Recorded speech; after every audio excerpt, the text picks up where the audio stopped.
Oh my goodness, we got 5 beautiful people in the queue today, especially when I pulled this up last minute and get that all clapped up in there. Good evening, everybody. Welcome back to Fishing the DMV.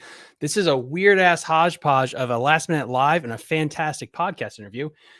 If you guys don't catch this live stream, no big deal. This episode is going to debut next Tuesday about 10 a.m. And we got a really cool guest on the show. And without further ado, why don't I just bring him in? Travis, how are you doing today, bud? Hey.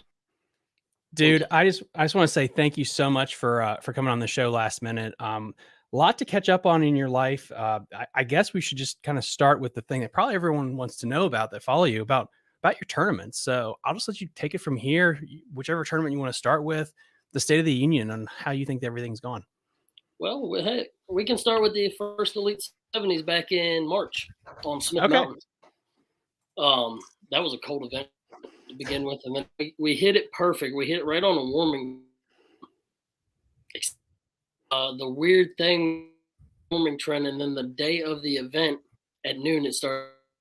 That morning was cold. There was not that bad though. It got colder throughout the day. Oof. But no, it was a good. Was just finding fish a lot. How many days did you get to pre-fish it? I was down there the weekend before that for 2 other style events. And then that Friday my partner practiced. I wasn't able to off work to go down there and practice. Okay. Nope, sorry, just breaking up there a little bit. Perfect. All right, sorry. No, it's fine. Oh, did we just lose him? Nope, there he is. Okay. Yeah, so you get there day one of the Elite 70s event. It's a little bit colder than usual in March. Were they what part of the pre-spawn do you think they were in? That very last stage, because they were trying to be on the beds. What were your thoughts like getting into day one? Did you feel like you pretty much had them figured out, or was it going to be kind of just a fly by the seat of your pants? We definitely had an area of the lake that seemed to be better than the rest. So we kind of had them figured out in that section of the lake. And about 11 o'clock, we went in there. And by 1:30, we had 17 and a quarter, something like that. Damn. So it was, we ended up getting, I believe, 11th or 12th in that event, 20 something pounds won it. But the weights were really tight. Let's be honest. If we would have had a kicker, we never had a kicker. I think our biggest fish was 4 pounds. That's a pretty solid limit for 17 pounds, though, with not having like a major kicker. Yes, especially at Smith that time of year, because that time of year at Smith, you better have a 7+ if you're going to weigh in anything substantial. Is there? Let me try to phrase this question. Does Lake Anna, because that's where your home water is, does that translate a lot to Smith, or is it like completely different? The fundamentals. It has its similarities, but Smith is just such a variety. Like you can do a lot more things at Smith. It definitely has the similarities with like fishing shallow. Like, you got docks with rock, docks with wood. You don't really have like willow grass or anything around the shorelines, but you got a lot of rat bank, secondary points, stuff like that you could kind of tie the two in together. Okay. And then when you went into this and then versus when you got out of it, did you have the same kind of strategy when it came to baits, or did you guys have to change a lot on the fly? Really, I think I threw 1 rod all day. Oh, damn. Okay. Yeah, you were locked in. If I didn't throw 1 rod all day, I might have thrown 2. Maybe. Oh, my God. Same with my partner. I know he threw 2 rods all day, pretty much, and that was it. That's awesome. I wish I had more days like that on the water. Yeah. It's nice having a pattern that's that dialed in. So if you want to, like what did you catch him on for that event? And then kind of like give yourself a grade on that. Cause I'm thinking 17 pounds. That's pretty damn good. That's got to put you in the upper like 30% of the field, right? We got to check. We finished 10th, 11th or 12th, somewhere around in there. I think it was 10th. 10th. Yeah, that's a damn good way to start the year. No, it was definitely a very good start to the year. I mean, we had a morning deal, caught them on offshore Carolina rigging, simple, easy. Hmm. I like doing kind of stuff like that. But and then the after 11 o'clock deal really was just go run a bunch of docks. Okay. I was throwing a shaky head, my partner was throwing a jig. I mean, you can't get much more simple than that. Yeah, but it's honestly keeping it simple though is honestly sometimes the best thing because I see so many guys get spun out, and we've interviewed them where you do have that spin out phase where you just try to go into your box and start picking anything and throwing it against the wall. And sometimes having too much tackle can really hurt you. Oh yeah. I mean, don't get me wrong. About 2 o'clock, I think we were doing that at that point, just because we were looking for a 5, 6, 7 pounder. So we were kind of throwing the whole sink at them, but just never panned out. Did you ever try big swim baits there? Because I've heard, like, I remember the Skeet Reese thing. I've tried ospreys there before, and it's hit or miss. I was throwing it there that afternoon, but I never had a single Yeah. bite.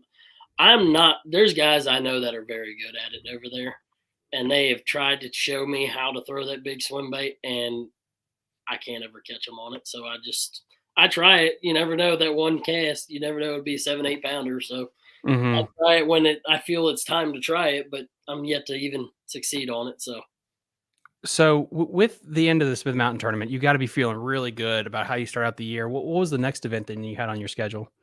um, on my schedule, the next one was the Elite 70s at Lake Gaston, Okay. April 9th. I know that one was April 9th. And then so going into that one, you already cashed one check, and you have a lot of history on gas, and even from our last interview. So like, were you running history? Did you actually get a chance to pre-fish that? Yeah, we pre-fished it. And yeah, it was mainly running history. I know we started on like a shad deal, like a herring deal down there for spots, like just like we did last year in the championship, and we caught fish. They weren't the right quality. Then we went to the plan B, which is sticking with what we do best, and we fished shallow and covered a lot of docks.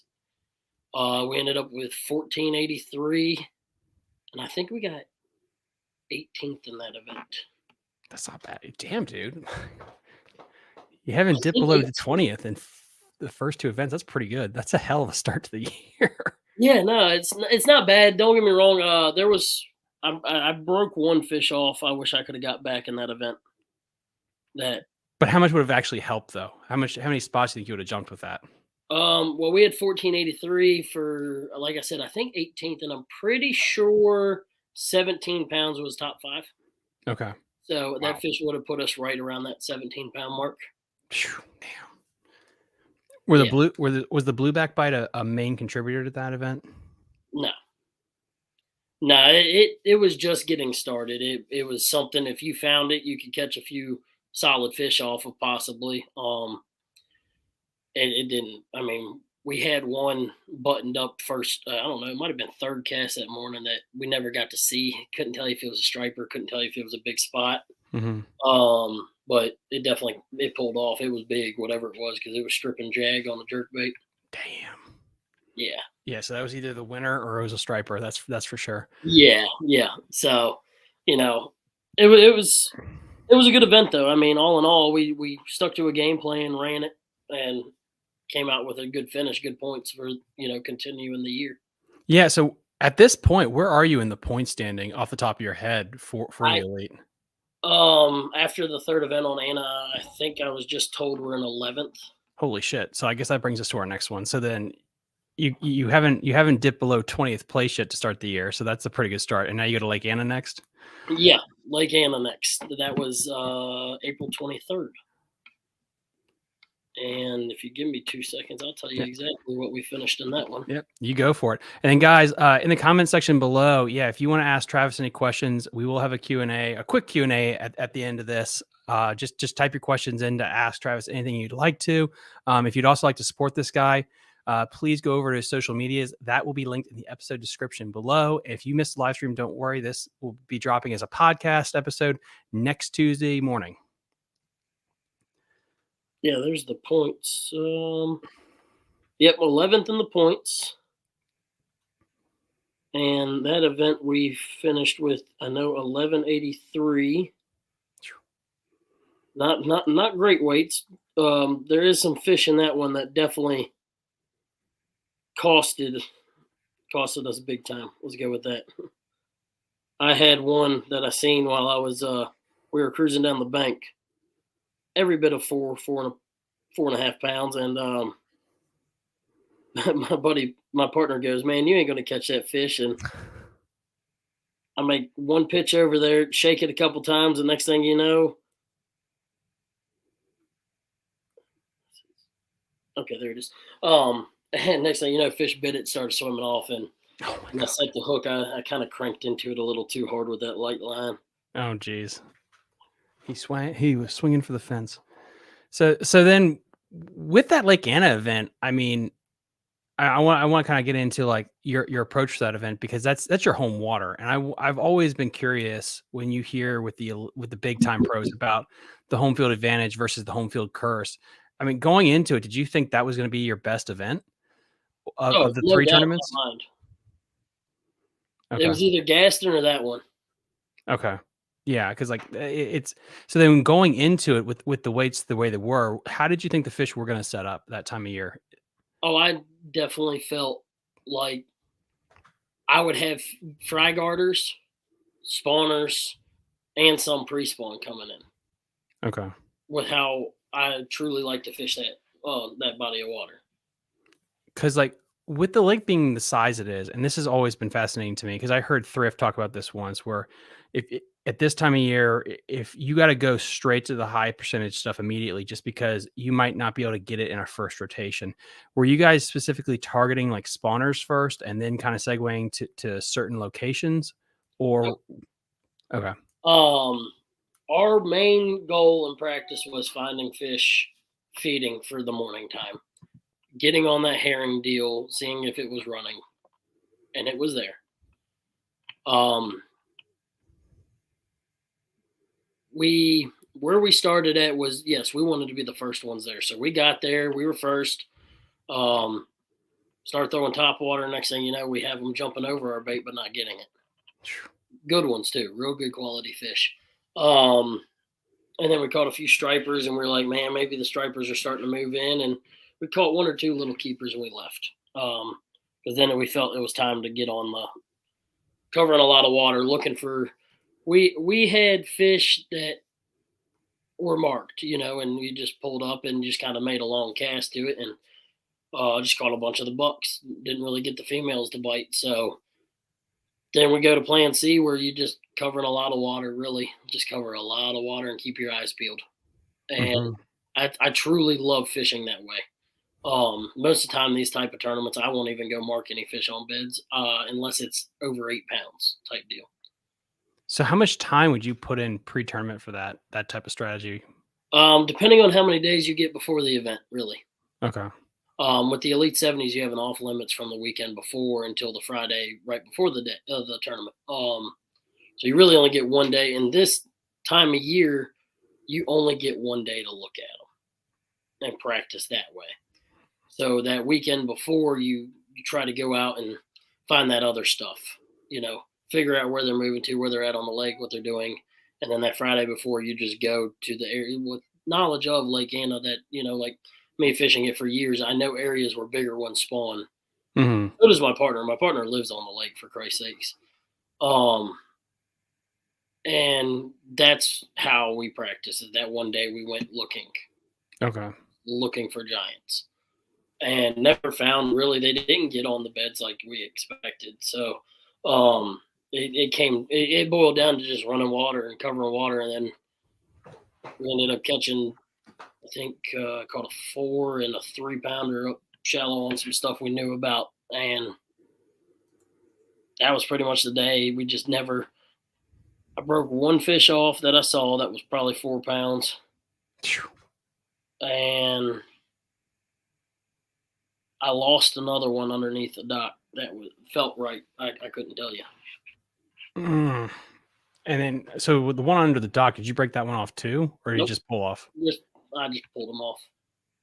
I mean, it sounds like even with the tournament, you guys had to come out with 11th place. That's freaking awesome. And Well, 11 pounds. We came out 22nd place in the tournament, gave us 11th place in the points. With 11 pounds. So what were the weights above you then for 11 pounds at Lake Anna? Was it a high drop off? No, not at all. Actually, it was. I'll tell you. First place was 22.51. Okay. And then there was 5th place and up was over. 17 pounds or over. And to get the last place check, you had to have 1293. 1293. Wow. Okay. Would have gave you 12th, 13th place. That's wow. So, one big bite. This actually is I don't know if you can see this. We got actually a good question here. Casey Foreman asks, what's your strategy moving into Lake Anna, especially with the wacky weather? That is actually, I'm going to add to that question. Do you think the fish are ahead or behind because of how bipolar this weather has been? I think you have I don't know what a good fraction of it would be, but I think you don't have quite I think it's a little bit over a quarter of the population have already done their deal and gone. Okay. But I think this next wave you'll see that comes up to do their deal because of the wacky weather will be pretty much the rest of the entire lake. And then you'll have a few stragglers later, in some later months. Unlike before, usually you get your first wave, your big wave, and then a third wave that's pretty solid still. I don't think you're going to have that solid third wave because of the weather. I think once this weather stabilizes, based off water temperatures I've seen all over the state, and the moon phases we've had, this next wave, it's just they're ready to do it. They just haven't. Mm-hmm. It's so weird, especially looking at the weights at the James and everything, and also the weights of the Potomac River. I do feel like it has really affected them. And I think it's affected the grass, honestly, at the Potomac River too, in certain areas, because that's been really weird. I've heard that, and I've heard there's areas that's just phenomenal. Yeah, and it's like Belmont Bay is looking pretty good right now. Mattawoman's a little bit weird, and it's like where it was last year. In some places, it's not there anymore, or it hasn't grown up as much. And I really wonder if it's the winter we had that really caused that. I really couldn't tell. I ain't been to the Potomac to look at it. I know I've heard that we didn't have a cold enough winter this past winter to really kill off some of the main areas of grass, so the grass grew different this year. So I'm not sure. I'm definitely trying to get up there though here soon and go snakehead fishing. I know it's like it's starting to explode. But so anyway, because as I pull us off track like that, so we get through these 3 tournaments. What's the next one? Well, I didn't actually answer that gentleman's question. He said something about wacky weather. What was it? Yeah. What's your strategy moving into Lake Anna, especially with the wacky weather happening? Okay, so yeah, we answered it for the most part. But for strategy purposes, I would just cover a lot of water. When you got wacky weather like we're having, the fish can be anywhere. Just cover a lot of water. And especially especially this time of year. And then of course we got Kenny saying about 2 weeks behind. Ken Presley saying about 2 weeks behind, roughly. And then we get those. And as questions come in, as questions come in, I will make sure I shuffle them to Travis here. But then let's see. Yeah. So then, we're 3 tournaments in. You're doing phenomenal. You're at, hell, dude, like you're doing great in the points. I think you should be riding high at this point. Yeah, don't get me wrong, I'm happy, but it's not my standards. It's not where I want to be at. So I'm a little bit disappointed. Well, where did you want to be at this time?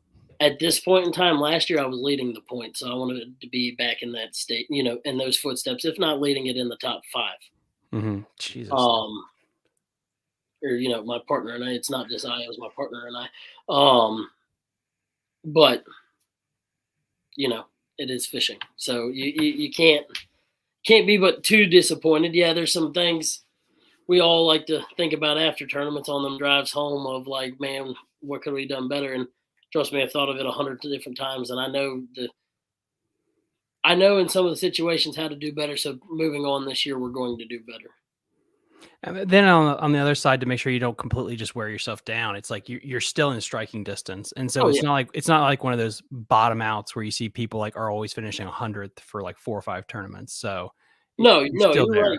You're right. No, you're definitely right about that. And it's not anything like oh man, I'm disappointed in the year. No, it's just not to, we all set our goals. We all Yeah. set our expectations and stuff like that. I just haven't met where I want to be at this point in time in the year. And it's nothing, I'm not beating myself down. I'm not saying anything bad. I'm not trying to discourage myself. It's just you're learning. Mhm. It's been a learning process, even the bad ones. So I'm ready to just move forward through the rest of this year and just see what happens. So Ken Presley just asked a question, and for our podcast listeners, I will say it out. So, how does Travis feel about the last couple events? Does he feel like they can make up ground on the Potomac and the James? Ken, I'm assuming you're talking about the Elite 70. Yeah. S- So, I Um, will. What do you think, Travis? well, the next one's on Bugs Island, not Potomac, for the Elite 70s. Um, yeah, no, I've actually moved recently, back in December, so I'm only about an hour and a half from Bugs Island. I've been down there almost every weekend for the past couple weekends I've had off. And I was at Gaston too. So Bugs is looking strong. I was down there, what was it, not this past weekend, weekend before last, one day, helping out one of the high school kids. And me and one of the juniors went out and fished for the day and had 1783 on my Rapala scale. So it was Yeah, that's awesome. yeah, we could have had a monster bag that day, I believe. So, and I'm liking where it's going to heading into that 2-day event in a couple weeks. Definitely am. It's looking like it's going to be a really good event. No, I think you got plenty of time to make it to make up ground, and I think you're going to still have a great opportunity to kind of hit your goals for the year. Oh yeah, Um, well, our last one at the James, man, it's heck. Hopewell Landing's 20 minutes from my house. I'll oh, be on. that's a great location you moved to. Then that's awesome. Yeah, so I'll be on the water quite a bit, and I know Matt will be down here helping me out, trying to figure it out. So, speaking of the James, I based around that open event, honestly, the biggest thing I'd like to get into is more of like your game plan, honestly, like the strategy part of it. Is this the first time you fished like a tournament kind of like this for our audience at home? Yeah, it was my first open ever. Okay. So what and with the 2 days plus the extra, did you have what was your strategy with the boating pressure, with the run? Like did you have all those factors going into the event in your mind playing with you about the strategy you were going to do? So yeah, I had multiple strategies run through my head. Do you make the run to the chick? Do you get in the chick and then, just focus on the chick? Do I stay in the James? Do all that stuff. Do I go up in the James instead of down in the James? Just trying to figure out all those things to get away from a lot of that boat pressure. I ended up, I made a decent run. I didn't go to the chick. I stayed in the James. Um, but the area I found, I had it all to myself. So I was very fortunate with that. Um, and not all of them. I had my second best area. There was quite a few boats in there, and one of the guys did very well that was in there. So the fish were definitely there. What were the pros and cons of not going to the chick in your mind? Is it was just the time of the run? No, the run didn't bother me whatsoever. It was more the fact of the past couple events have been one down on the chick, that opens that have come to the James. When you look back at history and all that stuff, and then when you go down there and you got people like I got a practice partner that rooms with me. He's from Massachusetts, a great guy. He practiced in the chick one day and he looked at me and said, Travis, there's over 100 some boats in the chick right now. And in my Mhm. mind, I was like, that place is big enough for 100 boats, but for this time of year, is it big enough for 100 boats type deal? So You made the right decision. I mean, like, I think Brian Schmidt was I think it was Schmidt that was the only one that actually was of the top 10 that actually made it, and he was the only one in the chick. So basically, the yeah. chick didn't pan out. So you were right. And so it's interesting. I just want to always get your thought process that you made that chess move ahead of time, knowing like, I don't think this is going to pan out. So it's just interesting that you kind of Oh knew. yeah. I figured you could go to the chick and crack a big bag one day, and people did. Ike and Ellie, I think, was one of them. Hmm. And I knew you could go to the chick and crack a good bag one day. I didn't think you could do it multiple days whatsoever. Not in this event. When you got 100 some boats on the water for 2 days in a row, especially just the chick, and you never know, that second day some guys might not have went and other guys might have went just because they're trying to gamble at that point.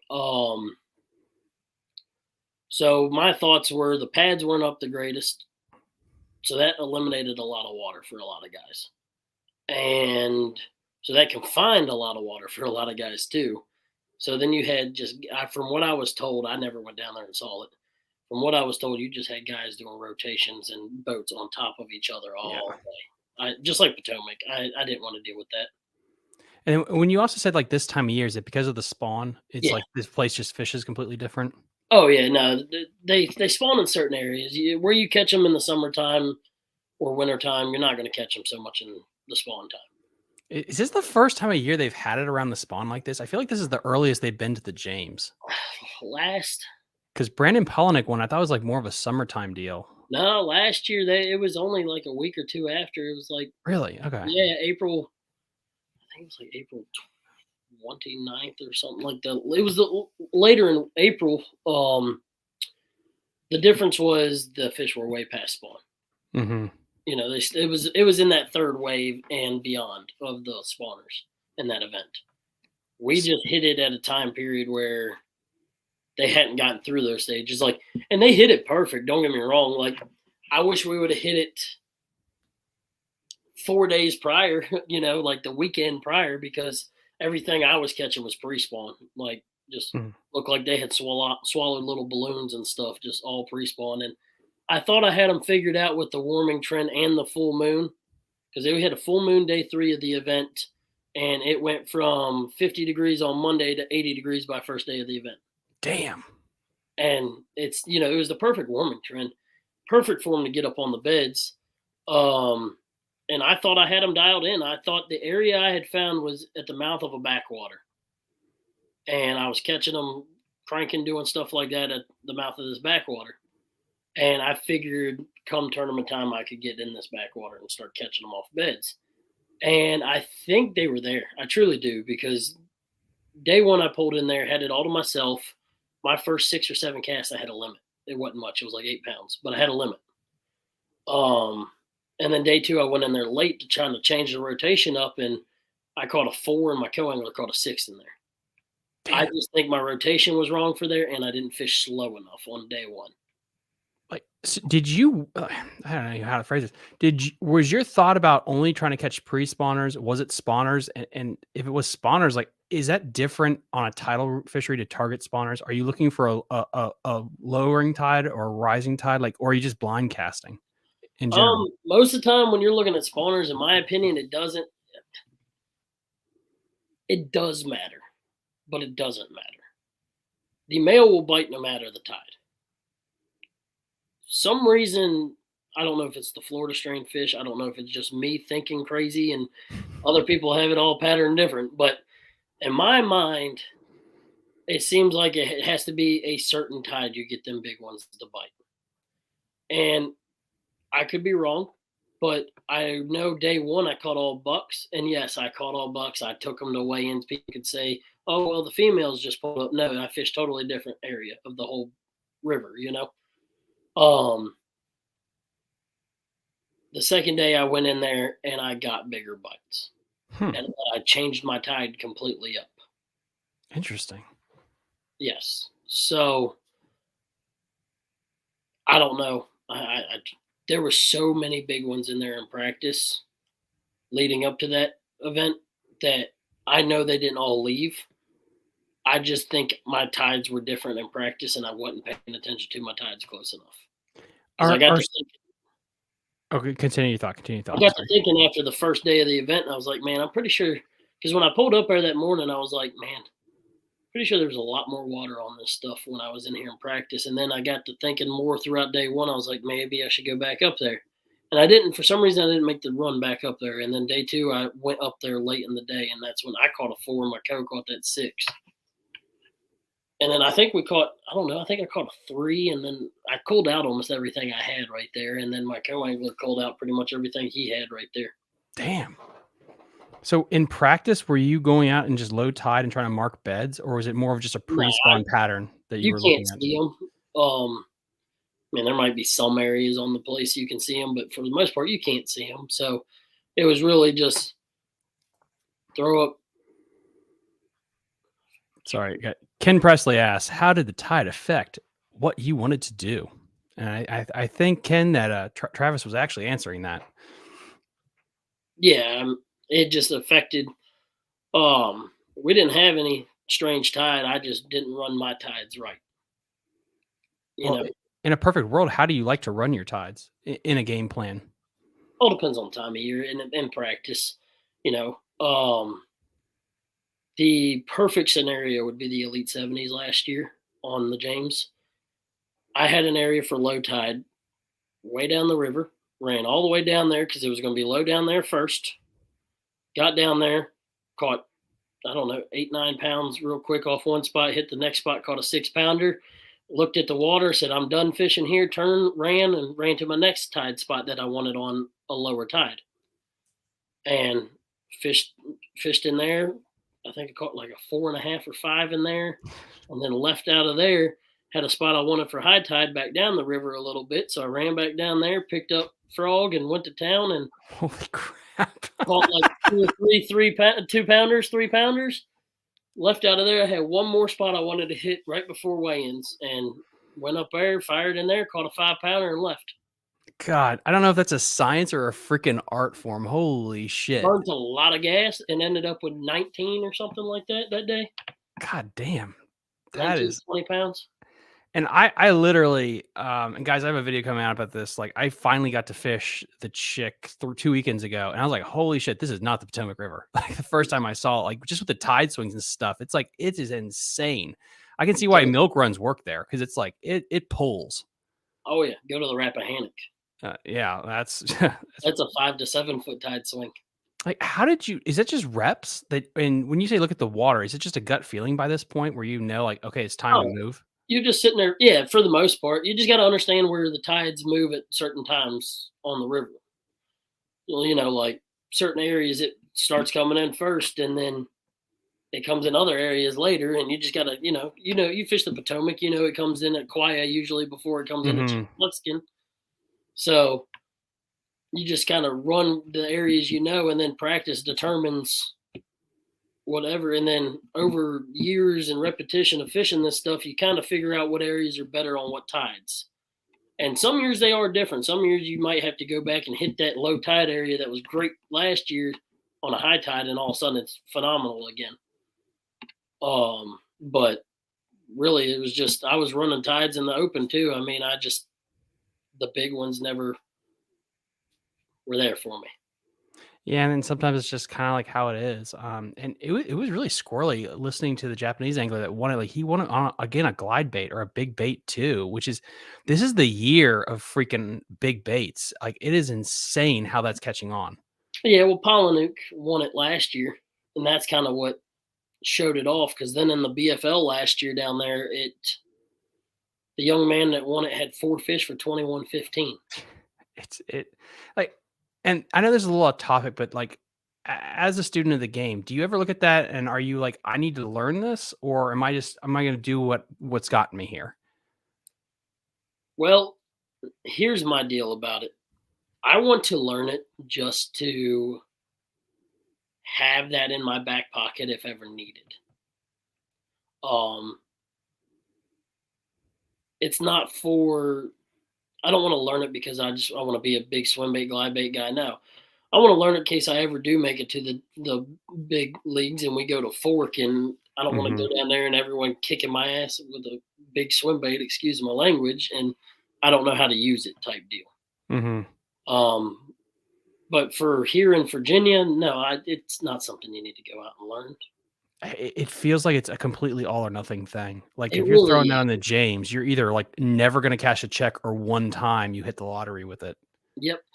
My thing is, it's just like spinner baits and chatterbaits and all that stuff, and shaky heads and that stuff. It comes in, it works excellent for a couple years, and then it kind of fades out. It still works, and some baits work better than others for over periods of time. I think that's going to be one of those baits that once it's thrown 500 million times, and I could be completely wrong, and there's going to be guys sitting here like, oh, you're wrong, blah, blah, blah, because they like throwing big swim baits. And that's for them. By all means, if you want to teach me and you know how to throw them, call me. I would love to learn. But it's not something I'm going to go out there day in and day out and throw in tournaments. It's just not. So with that being said, like, what tournament on the schedule, rest your way? Like, are you really looking forward to and have, like, pinned to your calendar? Okay, I'm really looking forward to the 2-day Elite 70s on bugs. I'll be honest about that, and the one on the James. But the one out of all of them, I'm really looking forward to is probably the Upper Chesapeake Bay. Really? I've fished it a couple times now. I'm in love with the place. I might do the worst I've ever done in a tournament, but I'm at least going to go up there and have fun doing it just because it's tidal, it's shallow water fishing. It's what I like to do.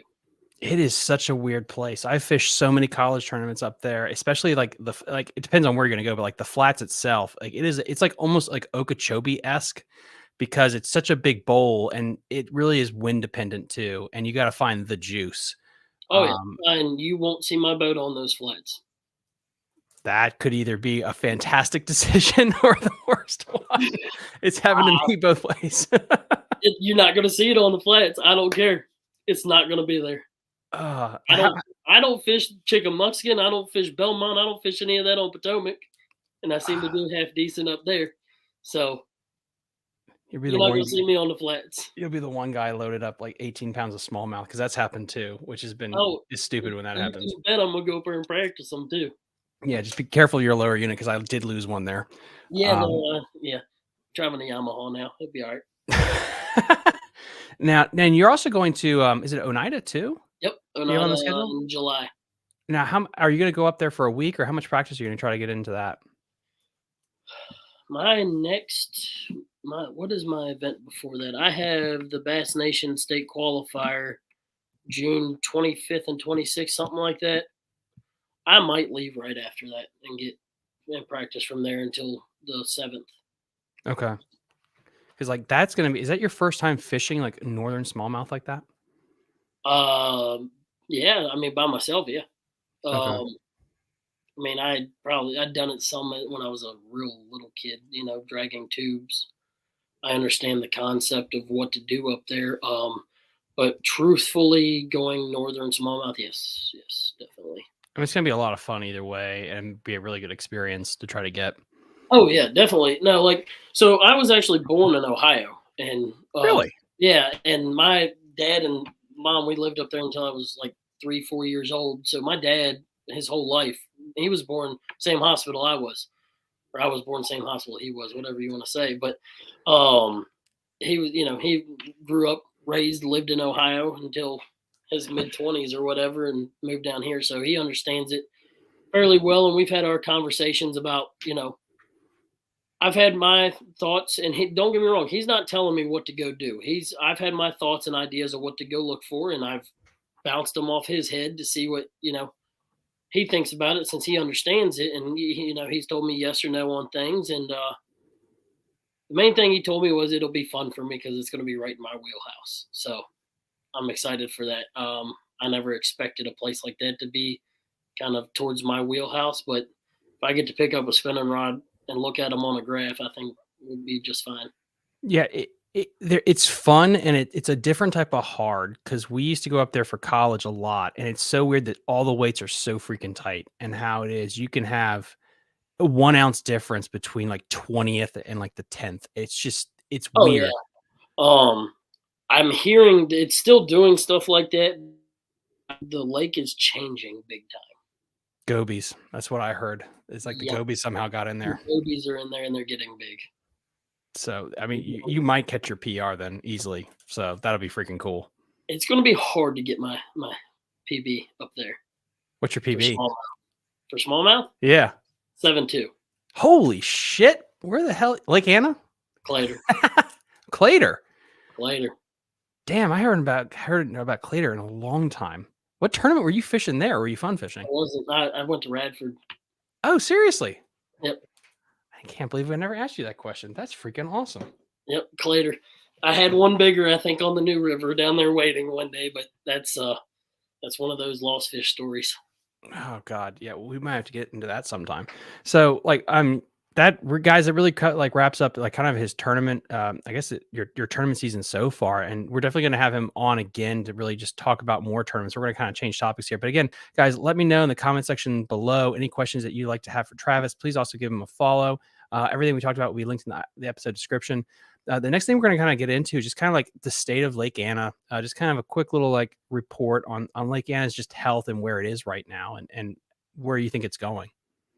Oh, that place is the healthiest I've ever seen it. Really? Oh, yeah. Give it, mark my words, by next spring, you'll see one bag over 30. Dude, those are some bold words. Okay. Mark my words. What do you think changed or what's happening there that's making it better? I don't know. Look at the Winter Series weights. I think the heaviest weight it took broke the lake record with 28.48 or something like that. God damn. And then heck, that same tournament, 25 something was second place. Sure. Imagine bringing in 25 something and coming in second. God damn. I was at that event. I had 4 for like 16. Yeah. Is the bait population in the forage species, are they healthy? I think we had Ken on and he said like there was something going on with the threadfin and the bluebacks, just their population shifts. Like what are you seeing with the forage in the lake right now? I'm seeing them do the same thing I've always seen them do, but I've become one of those guys that mainly just fish for the herring fish. I don't see much threadfin with what I'm doing. The herring seem to be thriving in there. And the gizzards, really, I do fish some areas that, gizzards get into, and they seem to be doing the same as, if not better than I've ever seen in there. And the Florida strain bass are picking up. Because didn't the Fish and Game, didn't they actually just start stocking F1s in there, or is it the Florida strains too? F1s, yeah, same. F1s. Yeah, I mean they're not the same fish. I just call them Florida strains. I mean they're part, they're not a full northern. Yeah, no, they stocked. Shoot, what was it? Heck, it might have been 4 years ago now, 5 years ago now. Ryan, I'm gonna have to fact check that. We got Ryan McCarthy here saying a 32-pound bag was caught on Anna in March. Like, I'm gonna have to make sure. I need evidence. I need a link or something like that. If a 32-pound bag came out of Lake Anna. Listen to him. I mean, we can talk backstage. I'll show you the. But so yeah, the blueback. I know he's also talking about the big bass tour Ed Dustin put on. If you put in the guy's 5 total fish, it weighed like 32 something. Holy shit, really? Yeah, for the day. But they did it by hour, so technically it wasn't the biggest 5 fish weighed in a tournament. That's the way they're looking at it. Okay. Everywhere. But yeah, no, I'm pretty sure their best 5 weighed like 32, 33 pounds in that when you added them up. That's the idea that we could actually produce bags like that at Lake Anna is just fascinating to me, especially the size of the lake. Like if you said maybe at Smith Mountain or Kerr or something like that, okay, but like that lake gets pounded so hard. Oh yeah. The fact that you can pump out bags like that, to me is insane. Oh yeah. Let's see. We do have a question here. Let's get this Travis one up here. Travis Cyber. It may be just me, but it seemed like the grass lines were coming up and later this year. Yeah, I kind of agree with that, bud. I know that. Agree with that. How's the grass looking at Lake Anna? The shore grass, is that? It's still coming up. It's definitely been later this year. How is that going to affect like this summer? Let me extrapolate that thought out. With the grass coming in, does that affect the shad spawn at all? Do the shad purposely, if there's more grass, will the shad actually spawn on that compared to the dock pilings? I think they're going to spawn on the dead grass. I mean, I don't think it really matters. I think they're going to spawn wherever they want to spawn, no matter what it is. Truthfully, I got that um, one. yeah, truthfully, I mean, I've caught them on shad spawns on dead grass. I've caught them off shad spawns on live grass. I've caught them on shad spawns on dock post, on Anna, on points. You know, they're going to just do it wherever they want to. Really, in my opinion. I mean, other people might think otherwise, but in my opinion, they're just going to do it when they want to do it, wherever they want to do it. Now, being a blueback lake, I know, like mentioning that you're not really. I don't know if you focus on that or not, but like when you are on a shad spawn lake, because that's the big thing that's going around now, is talking about the shad spawn. Do you specifically go out there and you look for that? Are you looking for the shad to flick up, or is it more of you're just fishing where you think they should be in practice and hoping for the best? Are you specifically looking for Oh, them? I'm looking for them. I'm specifically trying to find the shad at that point. I will say with Anna, the shad spawn, because of the different species of shad, you're able to run a different shad spawn longer throughout the year than you could in other bodies of water in Virginia. What do you mean? Well, you got different species of shad. They spawn at different times, different water temps, different whatever. So it usually lets you prolong that shad spawn longer throughout the year because you can go after different species of shad throughout the year. Okay, that's interesting. So now, will you be game planning something like that going into these other tournaments, like the Kerr Lake, without having to give away the secrets? Is it something where there's like multiple plans of attack within a day, or is it just going to be like one strategy? Um, with the time of year, we're gonna have it's gonna be a hodgepodge probably. Probably look for some shad spawn fish for morning time. Might go look for some because not all of them fish have spawned either. You might be able to find a couple good ones on beds. Um, I honestly think majority of the fish I caught the other weekend were pre-spawn. I don't think a couple, one or two post-spawn fish. That's crazy. Um, and that time of year you should have the other ones up there spawning, the old bluegills. So you might throw a little bluegill spawn pattern in there too. Who knows? If you went to a random lake, how do you pick which ones you're specifically targeting? Is it just based on whichever ones the bass are following the most, or whichever one's spawning the most? So if you have, the shatter spawning, you got bluegill up on the beds, maybe there's a little bit of blueback in there. That seems like a ton of crap you have to mentally go through. Do you just Oh go to yeah. you go to your comfort zone, all At things that being point, equal?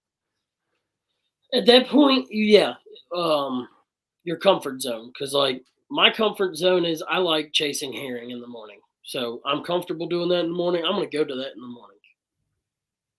Um, I'm I like fishing shallow. Like I'm a shallow water guy. I like doing that. And when you're getting into these later months, I like shallow because I'm away from boat pressure, like big boats and stuff. I don't have spot lock, so it's a little bit easier for me. It's not as many fish catches, or you don't have the possibility at that mega bag. But I'm gonna go shallow. I'm gonna go focus on like bluegill spawn stuff like that. Then as a game plan, y'all can have that other stuff out there offshore with the herring as the day goes on. I love how you like want to be shallow, but you also talk about blueback is your number one thing. And I always think of like 30 plus feet at Lake Hartwell, like fishing guts. It's just like that's Yeah, well, see, I'm comfortable doing the 30-foot thing, but I want to do it in the morning when I don't have 20-foot, 30-foot big speedboats trying to come by me. yeah, but that's going to serve you well though when you get to Oneida too, like that blueback thought process. So when you get out in the ocean of Oneida, it's not going to be like this complete shock to your system. Oh yeah, no, I'm prepared for that. I've done a lot of fishing at Hartwell where I'm out there in the abyss. So It's freaking I don't know. I personally like blueback. Again, like fishing Lake Hartwell, Kiowee, Lake Murray for the college championships. It's different until you kind of like figure it out, and then it can be absolutely just gangbusters when it once you works get it out. dialed in, it's so much fun. So we're gonna, guys, if you want to ask Travis a question, I don't want to have him on too much longer here. Please put your comments in down below.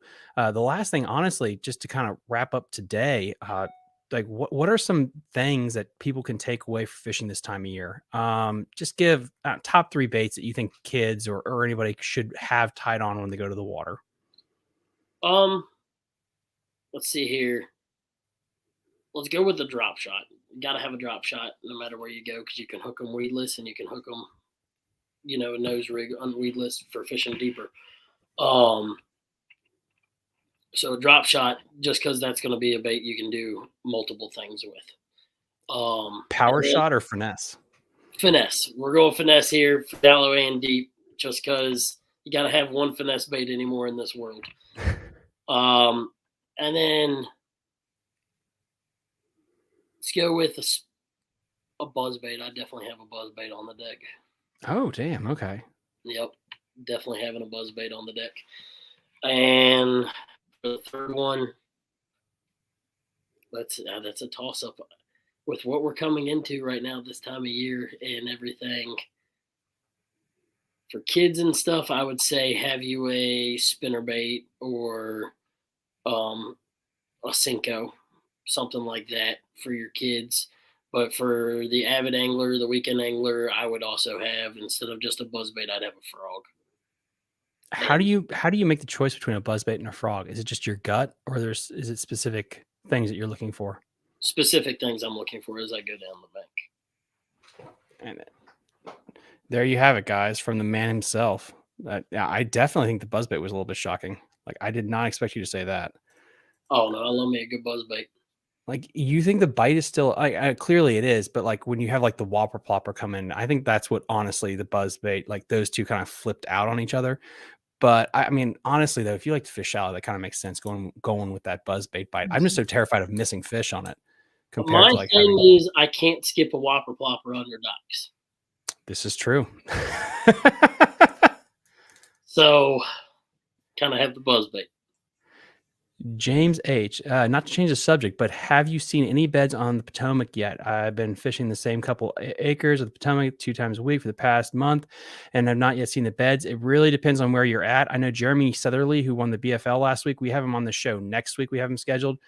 He apparently did see some beds on there and he caught some bed fish. I mean, that river is so big, and Travis mentioned it with the James. Like, I think it's just where you're at that's really going to dictate that. They don't all spawn at the same time, especially when a place is that freaking big and long. The beach around Aquia is going to be different than DC. So it really just, it depends on where you're at with that. Let's see. Travis Cyber, you got another question here let's see. Travis, have you ever fished South Huddleston or Holston? I can't fucking talk. Sorry for the cussing. If so, how did you feel about it? Planning on making a trip down there? Well, I've never fished it before, so. I have not fished it. That is my next destination I'm going to. Like, I plan on in the next couple of weeks, I have off, maybe taking a weekend and going down there. I have fished like Amumal, and I've fished Clater, and I've fished those other places, but not Holston. Does Clater Lake and Moomaw fish a lot the same? Because it's just a river reservoir, right? In of its name. Nah. So. They fish so. The difference is in Clater, you still have a good population of largemouth and spotted bass, so you can fish a little different there. Whereas Moomaw, 90% of your population seems to be smallmouth. Oh God, that sounds like so much fun. That's another place I really. They're not little. Really? Oh, your average is a 2.5, 3 pounder. Well, I think Woods and Water actually had an article they ran last year or something. There's like a 20+ pound bag that was like knotted out of there. Like, that place is supposed to be like a hidden gem. Last February or whatever, it took 4 weekends in a row. You had to have over 24 to win. Holy shit. And it's all smallmouth. One bag was like 26. Yeah. Holy crap. Now, this is all word of mouth, people telling me this stuff, and these reliable sources, don't get me wrong, they fish Moomaw a lot. But I didn't see any results. They were just little club tournaments. I mean, Moomaw is not that big. So, but if you've never fished for smallmouth and you want to go somewhere to go fish for smallmouth, go to Moomaw. You want to catch big rainbows and brown trout, and I believe it has lake trout in it too, go to Moomaw. It's 200-300 feet deep in areas. That's wow. They got section of the lake that you can't go past the buoys because rock boulders fall off the cliffs. That's freaking insane. I've heard of the trout fishing actually at the dam, or at the tail race behind the dam. Like, that's supposed to be like fantastic, but like Again, until I started this thing and started to do research, I didn't realize there's so many other cool places to fish. And then Oh yeah. Claytor Lake, my God, I used to vacation there as a kid. Like that place was so much freaking fun. I hope that like they stocked F1s. I think it was like starting last year, so I'm hoping that really juices that place up. Oh yeah. No, I mean, I see. I got a lot of buddies that live down there on the lake, and you know, wintertime you see a lot of 17 to 20 pound bags caught out of Clater. I'm So, assuming with live scope and stuff, that's also going to really help crank that number oh up yeah. on some of Oh these yeah. smallmouth places. If I remember right, like earlier this year, my buddy caught boy that lives down there caught like a 560 something spotted bass out of there. Holy shit. Yeah, well, it was one of the mean mouths, not a true spot, but the Alabama bass they also call them. But Dude, that's so freaking cool. yeah, Ah, it's got some studs in it. I'm gonna have to make a trip down there at some point. But let's see. We got guys, you want to get your questions in, please. You better hurry up. And then we got one more here. It looks like we got James H.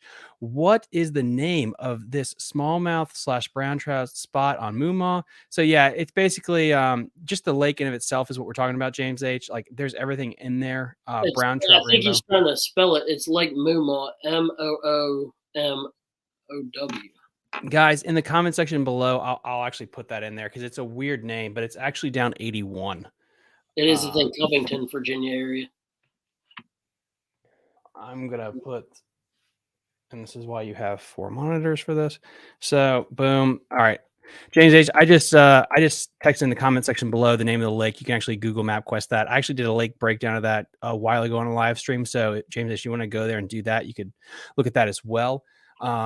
To make sure. And Travis, honestly, like, thank you so much for coming on again. I want to give you the opportunity to kind of talk about your sponsors and anything else you have coming up or anything in your social media feed that you'd like to send people to.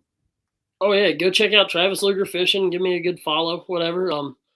We're gonna, I believe Thomas and I have talked about we're gonna start doing some video work of me out on the boat, so that'll be good. Check him out with all that stuff. Whenever we'll get in touch with that, Thomas, and yeah, go follow Travis Lugar Fishing. Give me a like, follow, whatever, and check out MVP Upholstery, y'all. Check out my last post on Facebook on Travis Lugar Fishing. It shows my boat seats. The dude does phenomenal work because my seats, let me tell you, look like it's been through war and back, and now they look unbelievable. He also does carpet work and stuff. I got buddies that's gone down there and had adjustments done on their boat covers and got stuff done. Phenomenal work. Check him out. Also check out Crown Battery. If y'all need new batteries, trolling motor batteries, I run Group 31s in my boat. They're AGM batteries, and the ones I've had in my boat I've not had an issue. I mean, I can go out daylight to dark and still have charge for the next day if I didn't get batteries on charge. So go check them out as well. Jake's Bait and Tackle. You all know about Jake's Bait and Tackle. Go check them out. They're great people. And Solar Bat sunglasses, y'all. I ride Solar Bat sunglasses. I've used them for the past 4 or 5 years now, and so far they've really helped my sight fishing game. Honestly, these ones right here, they're the gradient mossback green lenses or something like that. They're very great product. And have great customer service. Go check them out. And then, guys, a link to everything that he talked about will be in the episode description. I'm going to be helping him out with his video editing. We're going to get this guy GoPro, and then we're going to be able to pump that out on his channel. So stay tuned for all that. And then hopefully at some point, we're going to have Travis come on like in a monthly segment where Travis can talk about whatever he wants, and we're going to learn from him. He's a fantastic angler, and I really want to help really grow his brand and his media reach. So hopefully we're going to figure that out in the coming months so we can get in here and we can kind of learn from him. But please give him a follow. And then, yeah, guys, like this was the live stream. We'll be shutting this down soon, but please, thank you. Like and subscribe. The more we grow this, the more interviews we can do, the more we can bring awareness to everything in this great state, in this great area, the DMV. And we'll see you guys next time on our next broadcast of Fishing the DMV. See ya. See ya. And bye.